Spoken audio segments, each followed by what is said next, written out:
So here we are at day 2 of the Convention on Conventional Weapons group of governmental experts meeting.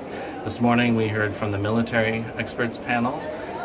We had a side event over lunch from Unidir that looked at different scenarios for possible uses of autonomous weapons. And then this afternoon we had the panel on law and ethics.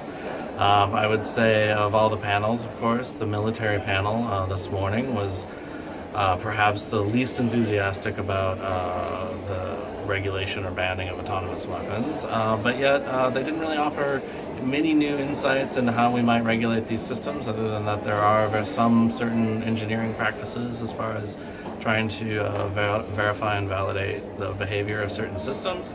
They all agreed that it's very important that we understand exactly what these systems are going to do and how they're going to operate before they're used. And that was pretty interesting to see that consensus among the military experts.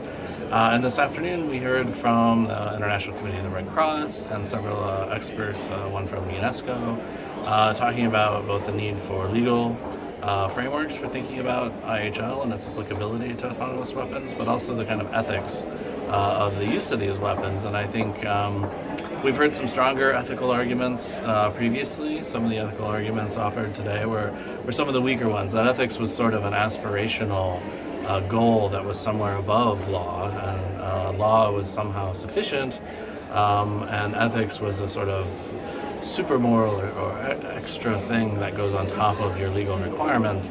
I think it's really kind of inverts it, right? I think law is actually something that's based in morality and in ethics, and is a bulwark towards the most essential ethical and moral principles. And if we look at it that way, then it seems that actually the regulation of these systems, including ensuring that they're always under human control, is essential, because we can't apply the law to systems if there's no human who's responsible for operating them. And that point didn't get driven home as clearly as I would have liked, but I think ICRC did a pretty good job of making that clear. And some of the ethicists kind of muddied the waters a bit with ethics, but clearly there's an ethical basis for this.